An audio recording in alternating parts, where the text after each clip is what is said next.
Welcome to Classica Musica. My name is Peter Zisa. I am a musician, a composer, and an educator. I've taught pretty much all of the grades from elementary school to university level. And it's a pleasure to be with you. We are going to go on a journey to explore how and why music matters. As a species, we're kind of unusual. We really value musical expression as something that is like entertainment. It's community building. It is something that accompanies us pretty much in all our activities and in film. Even in sporting events, when you see the big highlights, there's always some sort of music that kind of embraces it and makes it sound even appear even more heroic. So why music matters? You've probably heard that music is a universal language. Well, it's universal in that it seems all cultures have music and celebrate music as community building and spiritual expression. But it is not always the same in every culture. There are differences in musical expression as well, just like there are differences in language. And yet, even when this happens, musicians and oftentimes the people we're bringing this music to, the general public, find common ground. So I find that music is unique in this way, and being able to cut through sometimes the politics of the times and come to the heart of things that we can appreciate in our mutual humanity. So in music, we could really say that music was our first language. Our first language in that when we were quite young, just a child, and could not speak in words, we used sounds to convey how we felt, what we wanted, and our pleasure and displeasure. But as we were able to develop a other mode of communication of ideas, then those words became a conversation. Today's music, when we listen to melody, we're hearing oftentimes an exchange of a melodic idea that simulates much of what we would call communication. One phrase followed by another, like a question followed by an answer. So there'll be a kind of musical education in this experience. But our main focus in this first series of interviews that we will have will be on musicians. What brought them to the place that they're at? These are accomplished musicians, very skilled, and really creatively individual. They're very different from one another. And their experiences are different because not only did they not all come from the same place, because many of the musicians will come from other countries like Romania and Italy and Japan.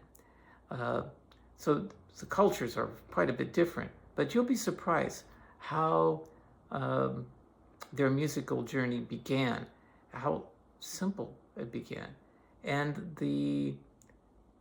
sometimes the frustrations and the obstacles that they had to overcome, as well as the people who mentored them and how significant those people were to making it possible.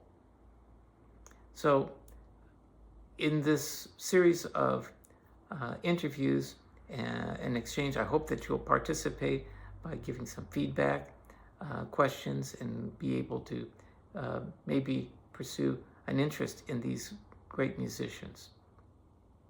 Our program is brought to you by CDZ Collegium Musica. It's a nonprofit organization, a 501c3, and its mission is bringing community together through music performance, education, and cultural exchange. And each of these things are really very, very important in terms of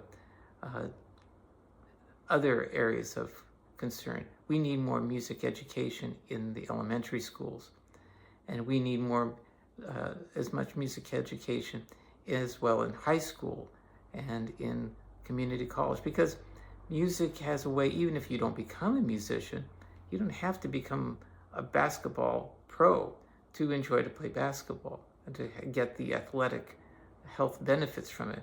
Much the same with music. Music has traditionally always been something that average people participated and did. Yes, there'll be people who devote their entire life to that, but there's no reason that other people who love music can't participate and create their own music, be creative, expressive, and enjoy it. And I hope that this podcast will encourage you to do that, either as music listeners or picking up an instrument. So I hope you enjoy the podcast, and look forward to hearing your feedback.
Hello, I'd like to introduce you to Dragos Ilie, who's a classical guitarist, and we had the pleasure of having him visit the Portland area as well as Corvallis, and he even made his way all the way down to Ashland.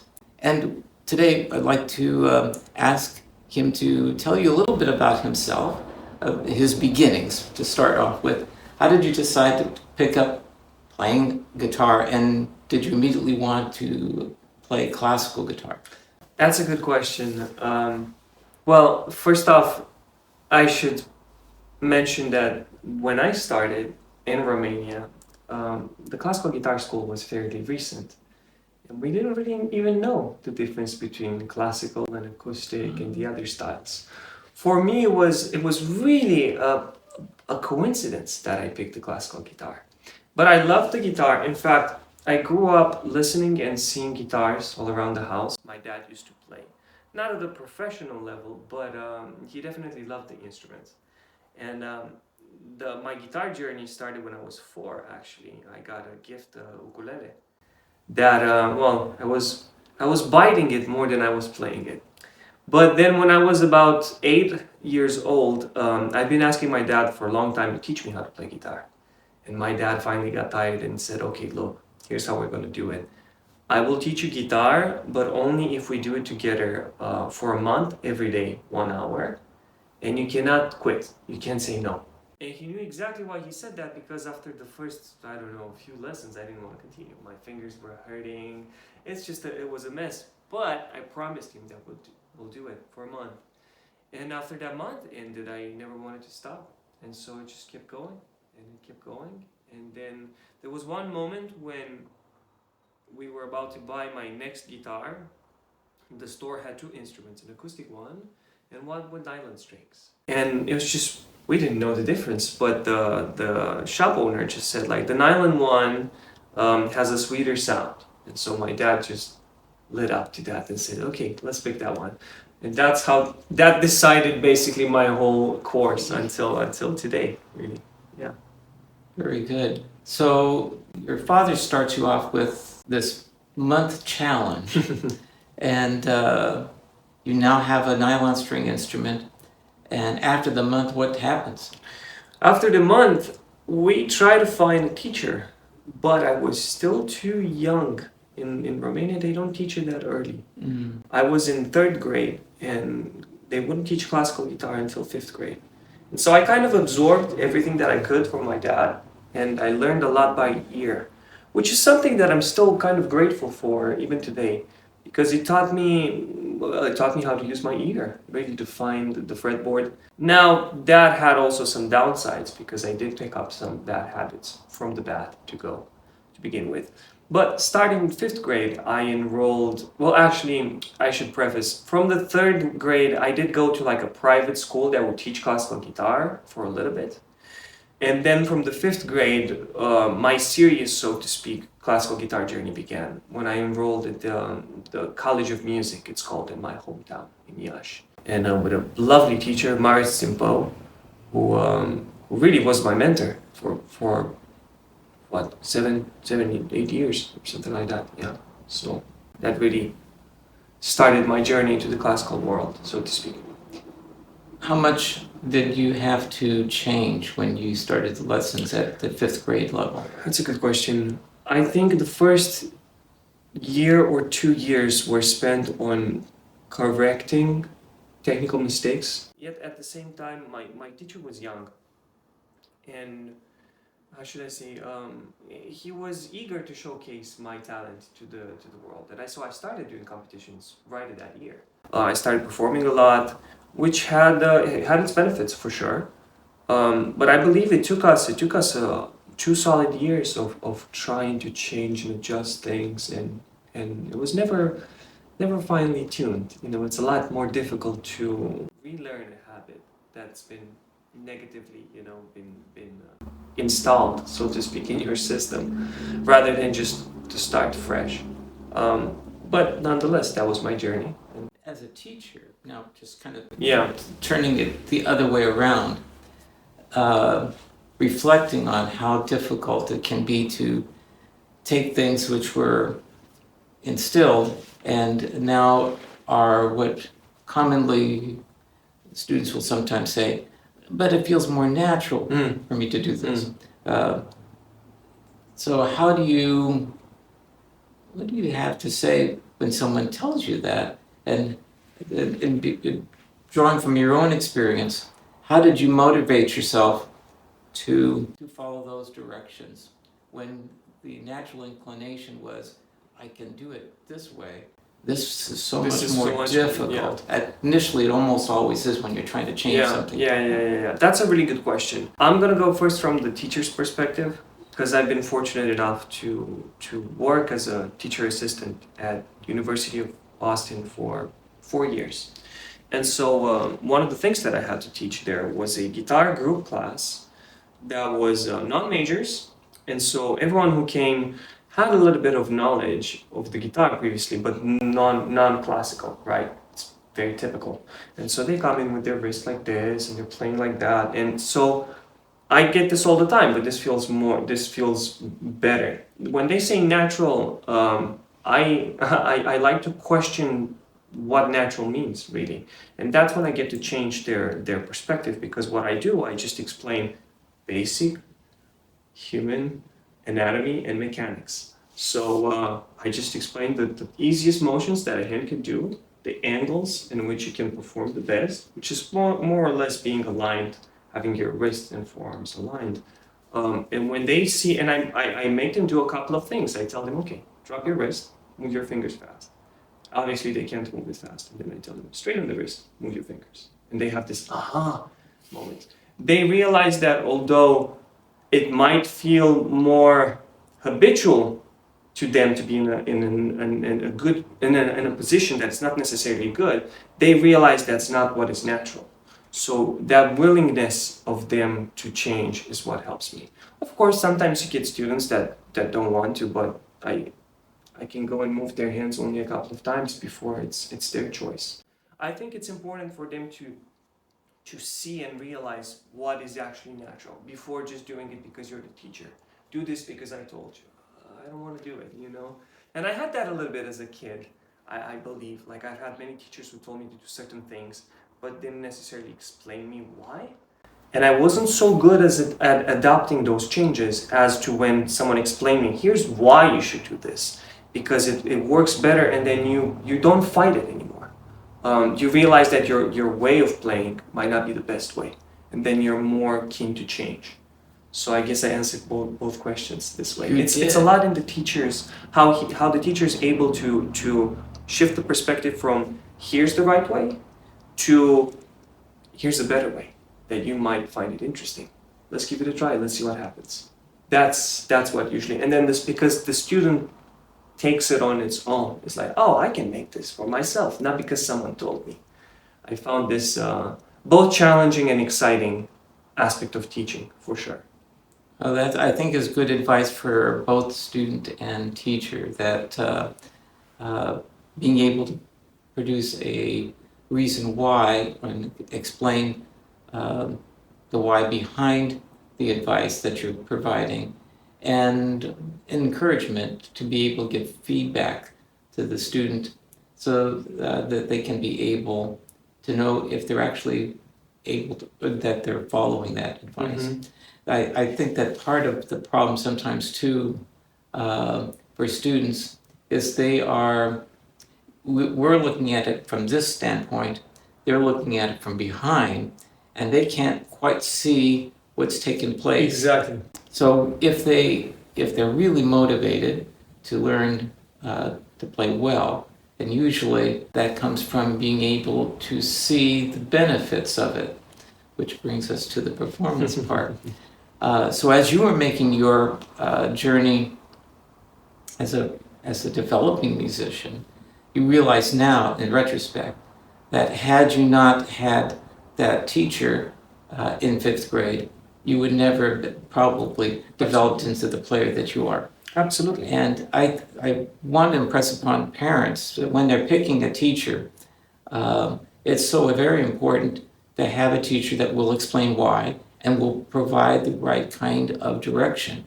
It's not a one-size-fit-all because sometimes personality and approach is different. But I think that finding the right teacher means that you at least made an effort to interview them, and it's not a bad idea to find out what kind of students they're producing, because that also sometimes is an indication. Yeah, absolutely, I agree.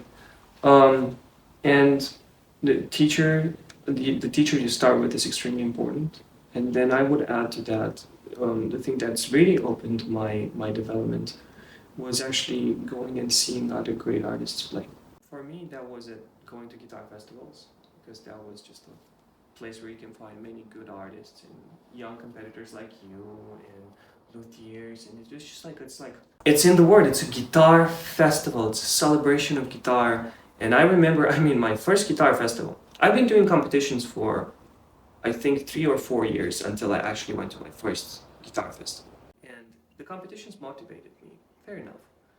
But I remember after my first guitar festival, I was so into guitar that all the money that I had saved that summer to buy a bike, I put into buying a guitar case. I didn't have money to buy a guitar, but I had money to buy a guitar case for my future guitar. And I was locked in ever since. I remember that so well. It was incredible.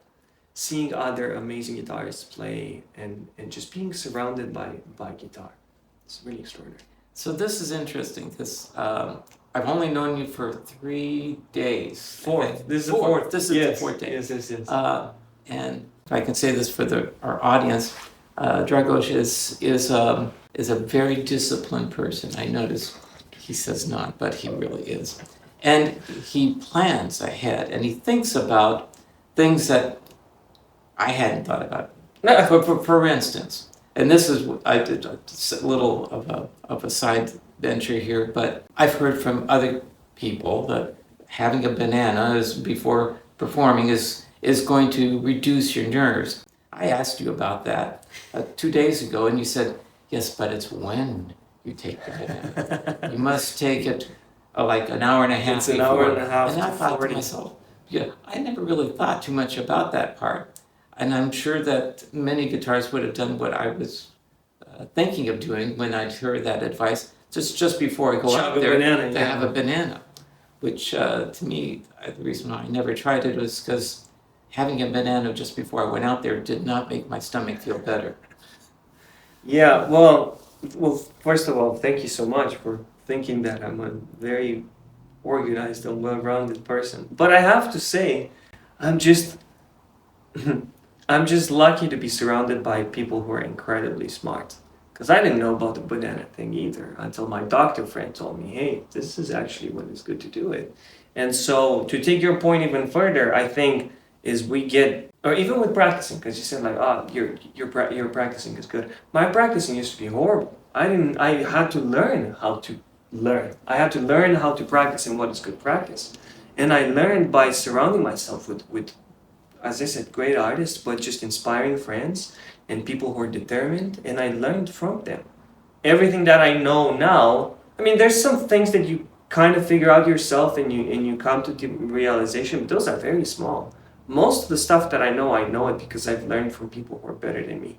Even the banana stuff. And I think when the person who taught me about the banana will see this, she's gonna laugh. It's quite funny. So yeah, let's add to that. Yes. Because they deserve the credit. All the people that I've learned from.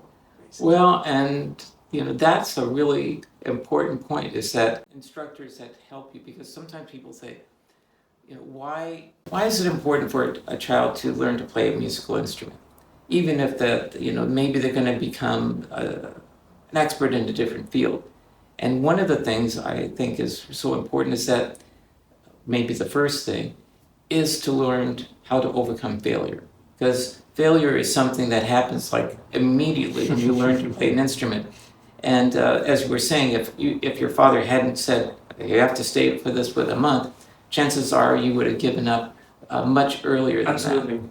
And having your father involved in the process was, something important. Now, your father played guitar. Yeah. But he wasn't an expert, but he knew enough that you needed this much time to be able to really have the ability to make that determination whether you should go We'll forward or continue. not, and to weather that time. A lot of parents did not receive instruction in the music, but they want that for their children, and they figure, I'm not an expert, so if he's naturally talented, he will just do it. There's Well, no of course, such thing as that. that's almost a guarantee for failure, because the very first time you fail, you're ready to practically give up.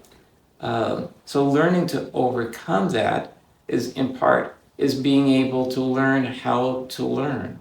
Yeah. And you know, you have a whole piece of music, and if you're trying to do that, I realized from my past that when I came to those first obstacles, my father had enough wisdom to know it's too long for you to be able to try to learn all of it at once. Break it down into something smaller that you can achieve, and then build on that, and then learn from that. He knew nothing about guitar, but he helped me in that respect. Yeah. So the parents have a real important role, because they can either nurture and help, or they can step away. And then, of course, then there's the other extreme, is when they decide that they're going to take ownership and they're going to direct. Step in way too much, and Yeah. then the kid doesn't feel, as we said with the student versus teacher relationship, the kid doesn't feel that it's he's doing or her doing into the progress. It feels like it's just being constantly told what to do. That being playing the instrument, and I know a lot of people who've been pressured by their parents when they were young to pursue the instrument. And they learned it well, like they could play well and they had all the technical prerequisites, but they hated it. They got to hate it because they've been told to do it, you know.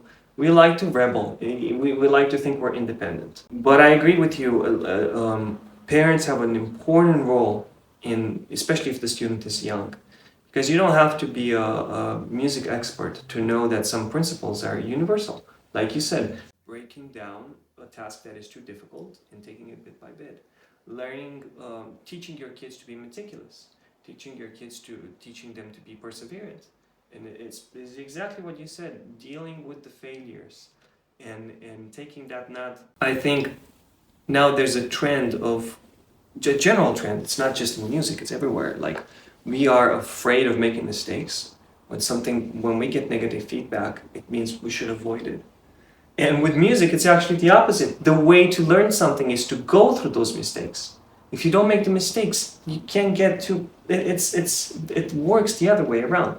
It's you work through mistakes, you work through what you would define as failures, through positions that are not advantageous, to discovering that you may not know the piece as well as you know it, or it's not fully memorized, or the process of learning music, it's extremely beneficial for anyone, not someone who's just trying to pursue it as a professional level, because it really challenges the brain to make conscious choices and decisions and organizing bits of information, which is, again, you can apply it in any field.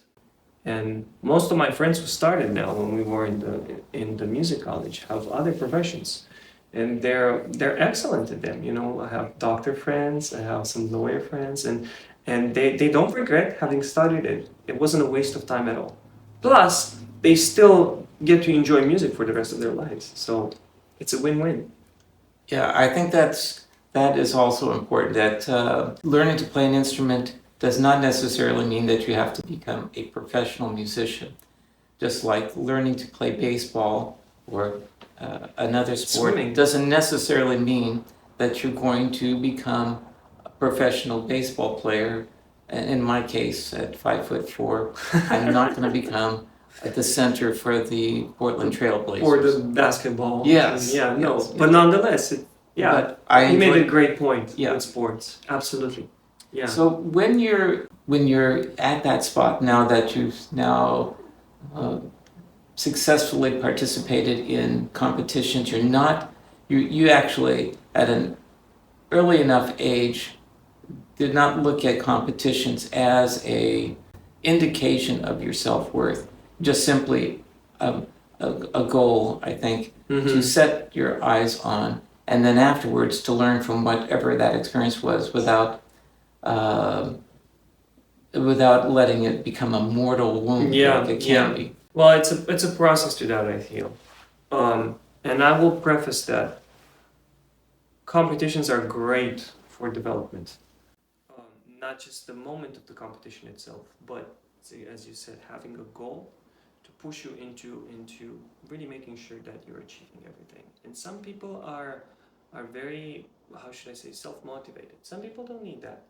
But most people they need a deadline, or they need something to look for in the future in order to organize themselves to learn the stuff that they need to, or play it at a higher level. So for me, competitions have been a great medium to basically showcase my skills, to get better, to also meet incredible people. Because competition is like a festival. It's a place where you meet other people. And I encourage especially young guitarists who go to competitions to make friends with the people who are there, to talk, to interact. Don't just think, I'm here just to do this and to compete. It's so sad when I see that. I have some colleagues who do that, and it's a shame. Like, the best part sometimes is not even the competition, it's meeting up and forging friendships that last over the years.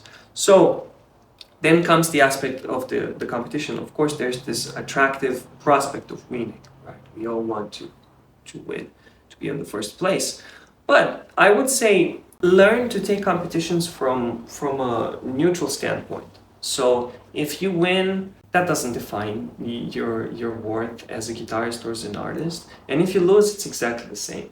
Music, unlike sports or like a math competition where the result can not be, how should I say, contested, music is subjective, and those judges for the judge panel are also, they're keen to their own preferences and sometimes have nothing to do even with your level as a performer. They might not like your repertoire.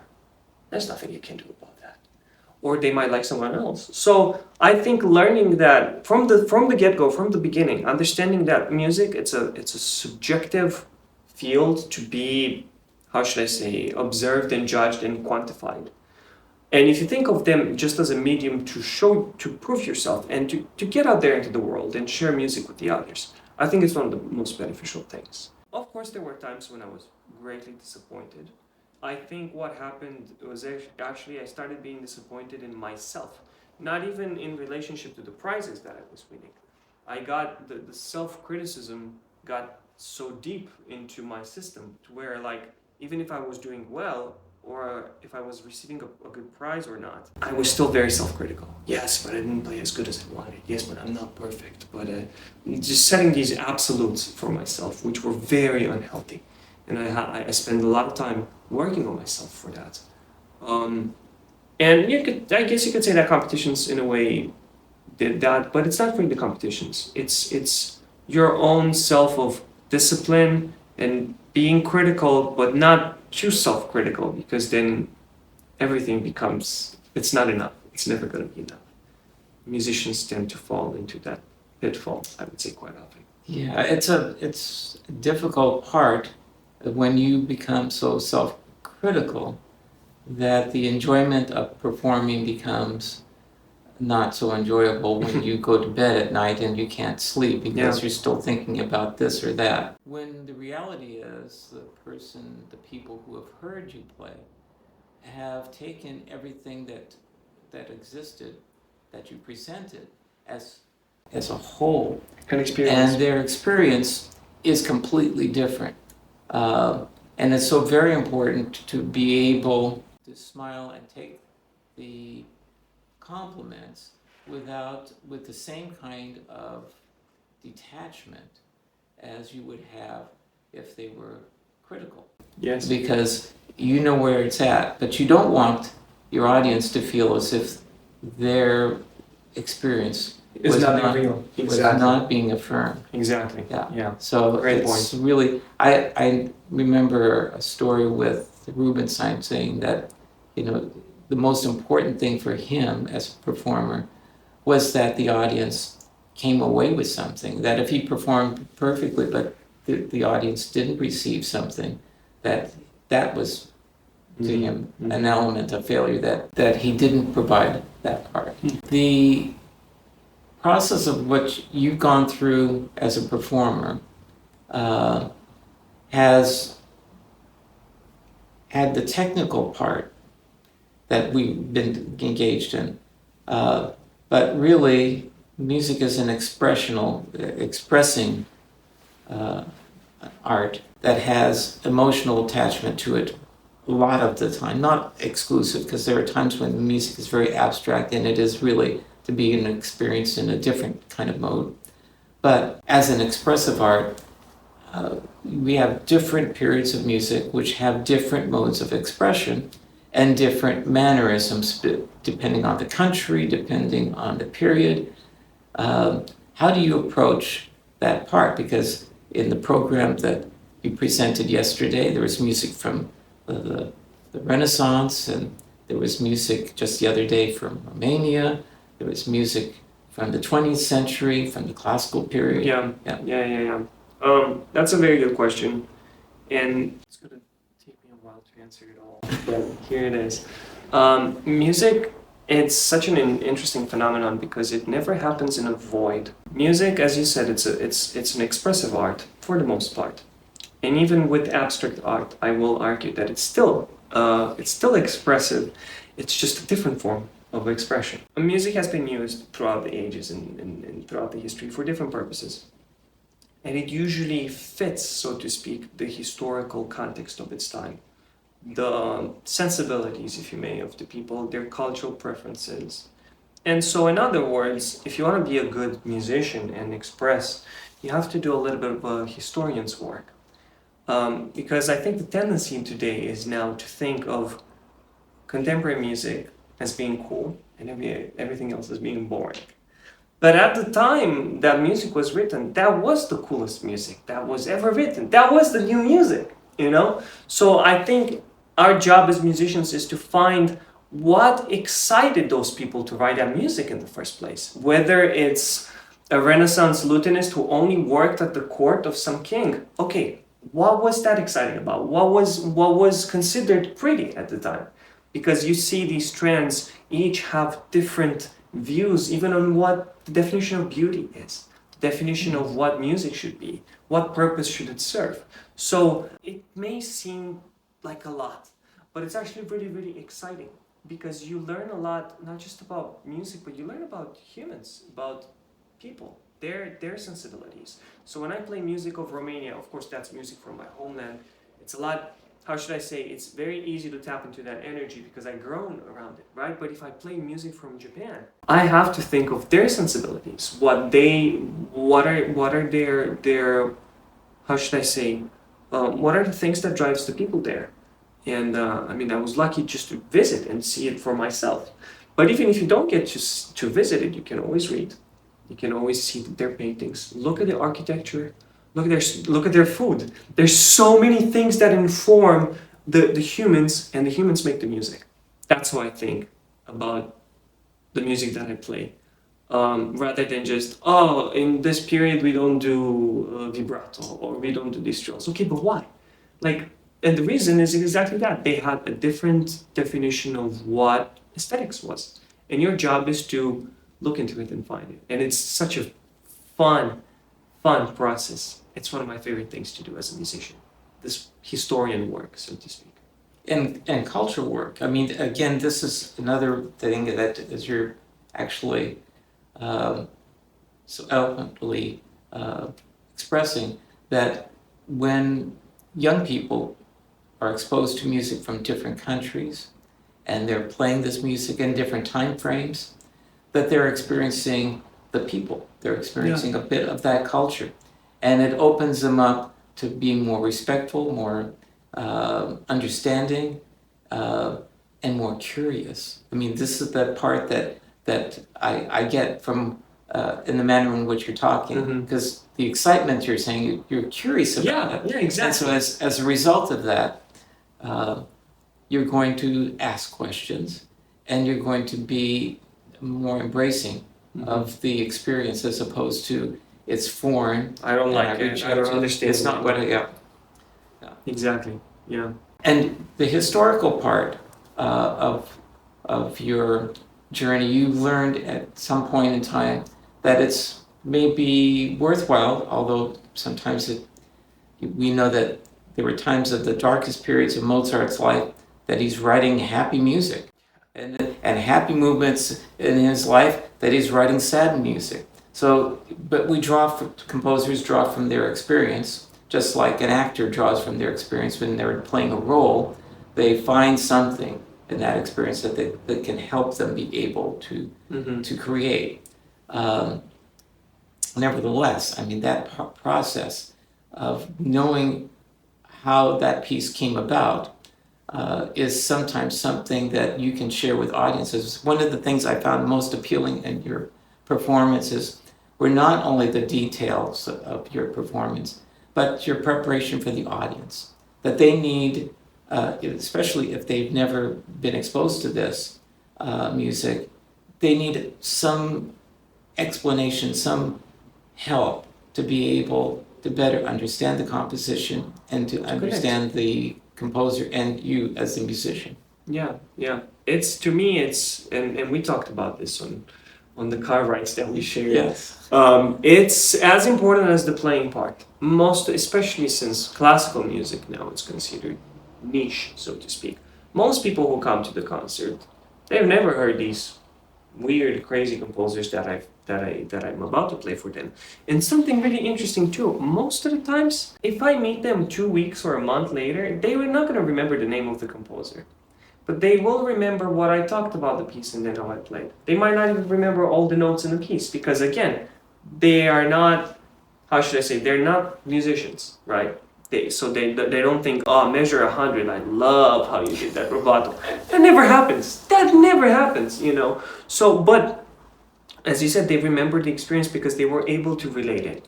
So when I play a work by Robert de Vizet, I'm going back to this composer, he was a guitarist at the court of the kings Louis XIV and XV. If I just go and play a prelude by him and just random notes will pop to you, if you don't have a frame of reference, if you don't know how to take that experience and put it in a context, basically it's like I'm reading a passage of a book, random page for you. I'm not telling you the author, I'm not telling you what's about. You might know about some character and some action, but it has no meaning whatsoever.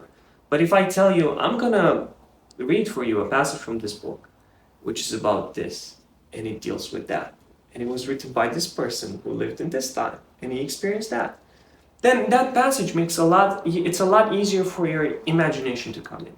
And you're taking that piece of music and you're turning into your own experience, as opposed to just watching me do some crazy things with my hands. And I think that's important for each performer to realize, as you said also, Rubinstein, right? That's right. The audience goes there for themselves. They're there to experience something beautiful. They will always relate it to their own experience and to themselves. Not so much to your experience because you're the player. Now I can see how that's easy to overlook because you're the player, right? To you, that's the experience of playing, and you know your music really well, and you've went to school, and you've heard your teacher tell you 100 times these facts about Mozart, but the audience doesn't know. And so I love my music so much. I want the people who experience it to get a glimpse of that joy as well. And so these introductions have been extremely helpful to make the audience link and connect and relate to the music that I'm playing. Really, it's quite something. And the respect that you have for the composer and for the music is really evident in your playing and the way you do the presentation. That's very important. In today's world, occasionally I see guitarists who've been there, and other musicians probably as well, that look at, as we were talking about, the compositions of the past versus the compositions that are being performed and played right now. That sometimes there's this idea that, yeah, I can do this, but this is the new stuff, and that stuff, I can play it. And to me, that negates scholarship and passion for the music that you're playing. If you select something, to me, that means that you really believe that this is worth playing and for the public to hear. Mm-hmm. And it should always give the attitude that you are the servant of the music, not that the music is something that that's showcasing how great you are. And occasionally I get that from performers that see, I can play Bach, or I can play this. And it, to me, it's evident that they're not worthy of the music they're playing, because the music itself is the part that they miss. So that journey in listening to a piece of music and having an idea of architecture. You had talked about going to the festivals, and just like to emphasize, I think that we, in our conversation in the car last night, how important it is to seek out in performance, not just with your instrument, but with the best of the best. Yeah. To look for those, because those people are the exception. There are many very good performers, there are many great performers, and then there are the elite, that when you hear them, you feel as if they've opened a whole new world. And that when they first started that note in the beginning to the point that it ended, it was one cohesive whole. And achieving that in a performance requires an ability to see the whole playing field of the piece, and to know when to push, when to pull back, when to use vibrato, when to be strict, what dynamics to use. And the beauty is, it's not a formula. It is a personal journey that the musician has actually gone on. And their achievement of that will miraculously change over the course of their life. Yeah. That there will be many inspired moments, but the path is this passion to be able to achieve that holistic understanding of the piece, and then technically, because if you have all of that but you don't have the technique, then you can't fulfill it. To me, that would be the saddest thing. So you have to pick repertoire number one that you can do. So sometimes our musicians will say, I'd like to play this piece, and maybe it's not. There are certain great pianists I know that there were certain parts of the repertoire they didn't perform. Yeah. And that's because I think they knew those were not their pieces. And the pieces they did perform were well chosen. So I think that we have to know our strengths and our weaknesses to be able to achieve that. But listening to great performers can help you become a much better performer. Absolutely. 100%. I would add to that just a little quote by Roland Diaz, who said there's many great guitarists now today. He was interviewed shortly before he died, actually. And he said, like, yes, nowadays there are many gifted guitarists, but the poets remain few. And that was just so deep. And he was a poet, really. He was just such an extraordinarily expressive human being and artist. And I remember with each of the greatest, so to speak, first time seeing them, how I felt like I just upgraded, like I leveled up, because I could see artistry basically presented from their hands in such a different fashion that it made me want to pursue that artistry to a higher level too. Very inspiring. Yes, those were defining moments, and I tell this to my students all the time. I'm lucky to have worked with some very gifted guitarists in my life, and some of them like really gifted, but they don't go out into the world, and they don't go to festivals, and they don't seek out these experiences. And I tell them, like, you're great and you play really good, but you're and this is gonna sound bad, you're not as great as you think you are. Mm-hmm. And the reason for that is because you haven't opened your ears to the actual world of the music, to see really what someone who's given all their life into pursuing a passion, into achieving such an amazing product, which is themselves, really. That you think you're great until you see those. And not to discourage you in any way, but to open up your ears, because as musicians, we do this all the time. As you said, it's a lifetime of work. You're constantly growing. And that's a beautiful thing. Like, I look back at videos and performances that I had a couple of months ago, and I look like, man, I play better now. Like I could have done that so much better. Now there's a sense of negativity definitely that can arise from it, but I think the excitement of the progress should trump all of those negative feelings, and to not seek out the best of the best, to learn from them and to absorb and to want to become one of the best is just ridiculous to me. That's how I see it, at least. Because the best of the best at their time, they also sought the best. You know, they either studied with the best, or they followed the best artists, or their mentors, and they went to all the great concerts. Music doesn't happen in a vacuum, you know, and yeah, we should learn from the best. Absolutely, even if they're not your teachers, they don't have to be your teacher to learn from them. To sum up that part, you would encourage people to go to guitar festivals, go to concerts, and to make friends. Make as many friends as possible. People who share the same love for music and excitement. I learned, as I said, with the banana story, I learned a lot from my friends and my peers. So much of who I am today as a guitarist was from my peers. I learned technique from practicing with my colleagues and my friends and rivals, so to speak. And people who beat me in competitions are my best friends. I've learned, I'm actually in a ironic way, I'm sort of grateful that they beat me, because I learned so much from them, you know, and I might have not even considered them had I won and not met them. If that makes sense. I know, I mean, it's a lot easier to talk about this after it happened, but seriously, like, learn from your peers, but you have to make peers, you have to make friends to learn from them. Yeah, and just be yourself. For me, I guess it's easy because I'm an extrovert, but I have shy guitarist friends who I love to be around, and they love to be around me too. Just be yourself. There's a place for everyone, really, and music is such a beautiful thing because you can really take it and make it your own through the repertoire you choose, through the career path that you take, through whether you want to do it professionally or not. There are cultures in which there's musical instruments, again going back to Japan, where they're never meant to be performed. And that to me is just such a fascinating concept. I think the Western world treats everything they judge everything by its performance aspect. Like, how well does it perform? Will it make me money?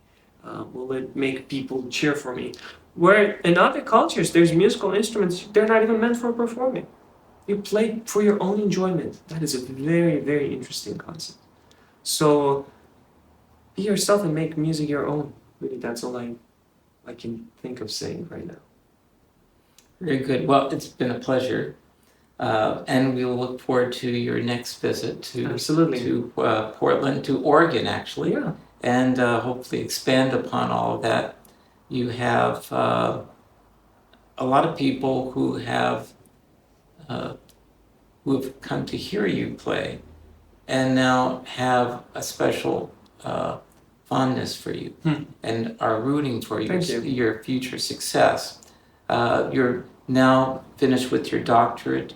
You've been teaching for a series of how many years at the university? I've been teaching for 4. I've been teaching for longer private students. So there's new territory. Some of it's unknown. You got future contract with Naxos, which is really, really cool. But it comes with financial burdens, and it also comes with many challenges. With whatever they're going to throw at you. Yeah. But you're game. And I think that you know that when you go out on stage, initially sometimes you can feel alone, but I think that the consequence of the kind of your performance and your connection with the general public, that you have a lot of people now that are with you on that stage, that want your success. That was beautiful. Thank you. Thank you so much. It's been lovely to be here, honestly. It's my first time in Oregon, and I've been received so warmly. It's very, very lovely. And audiences who are, how should I say, like a sponge. They want to absorb and they want to feel, and it's lovely, really. Yeah, really, really great. So I look forward to come back and meet even more excited people who want to love music. Excellent. Till the next time. Absolutely. Thank you. You're welcome.